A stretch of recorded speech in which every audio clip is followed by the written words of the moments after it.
नमस्कार दोस्तों, बहुत बहुत स्वागत है आप सभी का इंडिया नाउ में। और मैं हूं संदीप पाल। बीएसपी बहुजन समाज पार्टी जो कभी 2007 में अपने दम पर जिस पार्टी ने सरकार बनाई थी, आज की तारीख में उसका एक भी सांसद नहीं है, यूपी में एकमात्र विधायक है।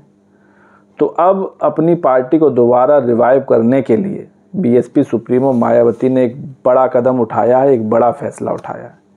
और वो फैसला ये है कि यूपी में ख़ास तौर से जहां बीएसपी सबसे मजबूत रही, अपने दम पर सरकार बनाई और बड़ी पार्टियों में शुमार थी, वहां पर अपने आधार वोट बैंक को वाम सेफ के सहारे फिर से खड़ा करने जा रही है। और मायावती ने इसकी जिम्मेदारी वाम सेफ के जिला अध्यक्षों को दी है और उनसे कहा है कि वो गांव-गांव जाकर समाज के युवाओं को काशीराम द्वारा किए गए कामों को बताएं और उन्हें समझाएं कि उनका भला भाजपा, कांग्रेस या समाजवादी पार्टी नहीं बल्कि सिर्फ और सिर्फ बीएसपी कर सकती है।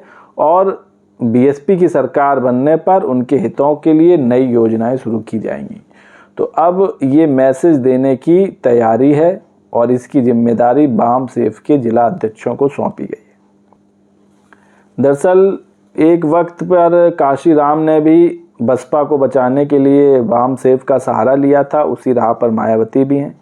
उन्होंने वाम सेफ के जिला अध्यक्षों को कहा है कि वो युवाओं को जोड़ने का काम करें जो समाज के युवा हैं, और उनको ये मैसेज दें कि बीएसपी ही एक ऐसी पार्टी है जो उनका भला कर सकती है। सरकारी नौकरियों में उनके लिए आरक्षित पदों को भरना हो या फिर निजी क्षेत्रों में नौकरियों में उन्हें आरक्षण दिलाना हो, ये सिर्फ बीएसपी ही कर सकती है।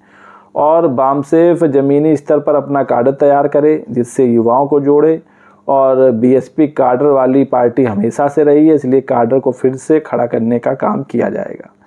इसके अलावा भाईचारा कमेटियां बनाने पर भी जोर दिया गया है और अन्य समाज में पैठ बनाने के लिए फिर से भाईचारा कमेटियों को सक्रिय किया जा रहा है, युवाओं को जोड़ा जा रहा है। हर युवा को संगठन व अन्य युवाओं को जोड़ने का लक्ष्य दिया जा रहा है। और मायावती का ये मानना है कि अपने समाज के साथ साथ अन्य समाज में भी बीएसपी को पैठ बनानी पड़ेगी, तभी उसका जनाधार फिर से बढ़ पाएगा।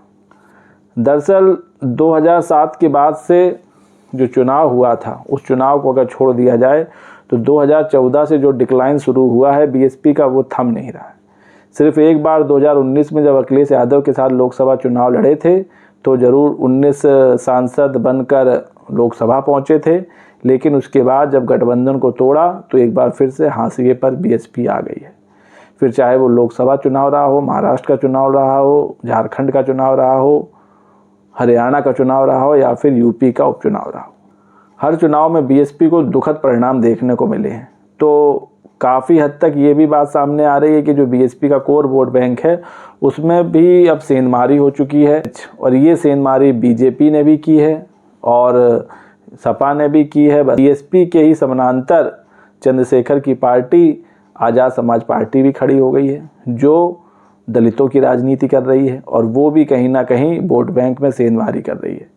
क्योंकि जो यूपी में 9 सीटों पर उपचुनाव हुए उसमें 2 सीटों पर चंद्रशेखर की पार्टी बीएसपी पर हावी रही और तीसरे नंबर पर रही। तो इन्हीं सब चीज़ों को देखते हुए मायावती ने ये बड़ा फैसला लिया है। इससे पहले अभी बीएसपी सुप्रीमो मायावती ने एक बैठक भी बुलाई थी जिसमें पार्टी के सभी पदाधिकारी, कोऑर्डिनेटर्स और जोनल प्रभारी पहुंचे थे और जो यूपी उपचुनाव में जो नतीजे आए उसकी समीक्षा हुई। इसके अलावा जो अन्य राज्यों में चुनाव हुए उसमें जो पार्टी का परफॉर्मेंस रहा उसको लेकर रिपोर्ट कार्ड पेश किया गया, उस पर समीक्षा हुई।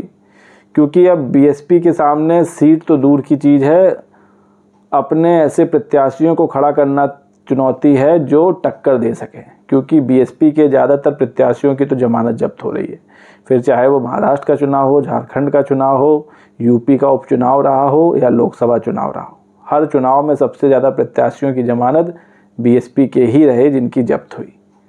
तो मजबूत प्रत्याशी ढूंढना, अपने वोट बैंक को फिर से साधना, ज़मीनी स्तर पर पार्टी को मजबूत करना, ऐसी कई चुनौतियां हैं जो बीएसपी को जिनसे लड़ना है।